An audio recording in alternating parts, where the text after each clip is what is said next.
চাচা ভালো আছেন? আচ্ছা, কি কাজে আসেন থানায় বলেন? আমার কাছে কি চাচ্ছেন সেবা আমার কাছে বলেন। আগে তো দুইটা বেটা, আমার বেটা ছোট বেটা বহু খালি ভাই কাঁচাল, খালি কাঁচাল। ছোট বেটার বউ বউ আপনার সাথে খারাপ ব্যবহার করতেছে? খারাপ ব্যবহার করছে, এখনো করছে, এখনো করতেছে, এখনো বলছে। এই ডিউটি চাচা আসছেন থানায়, তার বৌমা তাকে ঠিক মতো সম্মান দেয় না, ঠিক আছে, তার ইয়ে করে মানে তাকে গালিগালাজ করে, গান বন্ধ করে। হ্যাঁ, আপনার কমপ্লেন্ট আছে, সেই কমপ্লেন্টটা লিখে নেন, লিখে নিয়ে এখনই পুলিশ পাঠাবেন ওই জায়গায়, যাতে করে এই চাচার আর পরবর্তীতে কোনো রকম সমস্যা না হয়, ঠিক আছে? এটি পীরগঞ্জ থানার একটি দৃশ্য। এভাবেই পরম মমতায় নাগরিকদের পুলিশি সেবা নিশ্চিত করে যাচ্ছেন এখানকার কর্মকর্তারা। এদিন থানায় আসা নানা শ্রেণী পেশার বেশ কয়েকজন সেবাপ্রার্থীর সঙ্গে কথা হয় সিএনআইয়ের। থানার বর্তমান সেবা খুবই সুন্দর সেবা, সুষ্ঠু সেবা, এবং কি আগে যে হারে মাদক ছিল,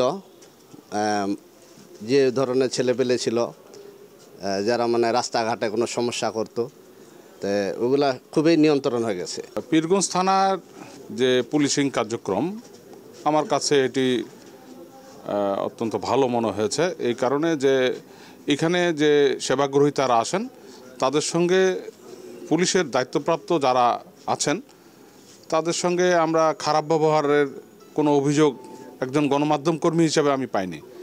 এবং উপজেলা দুর্নীতি প্রতিরোধ কমিটির যেহেতু সেক্রেটারি আমি, আমার কাছে অনেক ধরনের দুর্নীতির বিষয় আসে, সেগুলো নিয়েও পুলিশের বিরুদ্ধে আমার কাছে কোনো অভিযোগ আসেনি। মাদক থেকে পীরগঞ্জের মানুষকে আগামী দিনের যে উজ্জ্বল নক্ষত্রগুলো আছে তাদেরকে মুক্ত করার জন্য আমাদের পীরগঞ্জ থানার সম্মানিত অফিসার ইনচার্জ মহোদয় এবং তার টিম যে কার্যক্রমটা চালিয়ে যাচ্ছেন, আমরা পীরগঞ্জের মানুষ আশাবাদী যে যদি এরকম কার্যক্রমটা তেনারা ধরে রাখতে পারেন তাহলে আমরা বিশ্বাস করি যে পীরগঞ্জ উপজেলা থেকে চিরতরে মাদকটা নির্মূল হবে বলে আমি বিশ্বাস করি। সংশ্লিষ্টরা বলছেন, যোগদানের পর থেকেই জেলার পুলিশ সুপার উত্তম প্রসাদ পাঠক মানুষের জন্য হয়রানিমুক্ত পুলিশি সেবা নিশ্চিত করতে বলিষ্ঠ ভূমিকা রাখছেন, যে কারণে জেলার সবগুলো থানা থেকে সাধারণ মানুষ দ্রুত সময়ের মধ্যে সেবা পাচ্ছে। পীরগঞ্জ থানার অফিসার ইনচার্জ মোহাম্মদ খায়রুল আনাম সম্প্রতি সিএনআইয়ের সঙ্গে একান্তে কথা বলেন। তিনি জানান, দালাল মুক্ত, হয়রানি মুক্ত সেবা প্রদানের জন্য চেষ্টা করে যাচ্ছেন। কিছু মানুষ আছে যারা পুলিশের কাছে আসতে ভয় পেত, বা দেখা যাচ্ছে যে না পুলিশের কাছে যাব কি হবে না হবে, পুলিশ কথা শুনবে কি না। তো আমি জয়েন করার পরে যেটা প্রথমে করেছি, প্রত্যেকটি ইউনিয়নে গিয়েছি, হাট যেগুলো বড় বড় হাট বাজার আছে গিয়েছি, মসজিদ মাদ্রাসায় গিয়েছি, সবার সাথে আমি কথা বলেছি। কথা বলার প্রেক্ষিতে আমি আর মেসেজটুকু আমি পৌঁছে দিয়েছি যে আমার থানায় পুলিশ সেবা পেতে কোনো নেতার মাধ্যমে আসতে হবে না, কারো কোনো মাতবরের মাধ্যমে আমার থানায় আসতে হবে না। আপনারা যদি পুলিশ সেবার আপনার প্রাপ্য হয়ে থাকে, আপনি সরাসরি আমার থানায় আসবেন, থানায় এসে আমার কাছ থেকে প্রাপ্য সেবাটুকু বুঝে নিয়ে যাবেন। ঠাকুরগাঁও জেলার পুলিশ সুপার উত্তম প্রসাদ পাঠক সম্প্রতি সিএনআইকে দেয়া একান্ত সাক্ষাৎকারে কথা বলেন থানায় সেবার মানসহ বিভিন্ন বিষয়ে।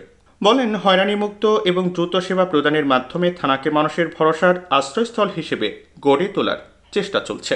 মানুষের সবচেয়ে আস্থার স্থলটা হচ্ছে গিয়ে থানা। অর্থাৎ কেউ যদি কখনো যদি যে কোনো ধরনের সমস্যায় পড়ে, আপনার যদি পাসপোর্টও হারিয়ে যায়, আপনার যদি কাগজপত্র প্রয়োজনীয় কাগজপত্র হারিয়ে যায়, সন্তান হারিয়ে যায়, কেউ নিখোঁজ হয়, বা কারো সম্পত্তি সংক্রান্ত অপরাধ হয়, যে কোনো বিষয়ে কিন্তু মানুষ মামলা করতে থানায় আসে, বা অভিযোগ দিতে থানায় আসে, বা জিডি করতে থানায় আসে। তো এই থানাটাকে যদি আমরা ভরসার আশ্রয়স্থল হিসেবে গড়ে তুলতে না পারি, তাহলে সাধারণ মানুষের কিন্তু ভোগান্তি বই কিছু নয়। তো আমি যোগদান করার পরপরই আমাদের সমস্ত অফিসার ইনচার্জ যারা আছেন তাদের সাথে ইন্ডিভিজুয়ালি আমি কথা বলেছি, তাদেরকে আমি সেই কমিটমেন্টে দিয়েছি যে আস্থাটা যাতে মানুষ না হারায়।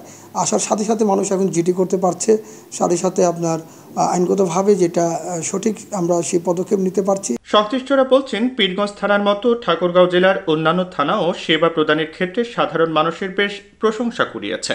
এক্ষেত্রে বিট পুলিশিং, কমিউনিটি পুলিশিংয়ের পাশাপাশি নারী, শিশু, বয়স্ক ও প্রতিবন্ধী সার্ভিস ডেস্কও ভূমিকা রাখছে।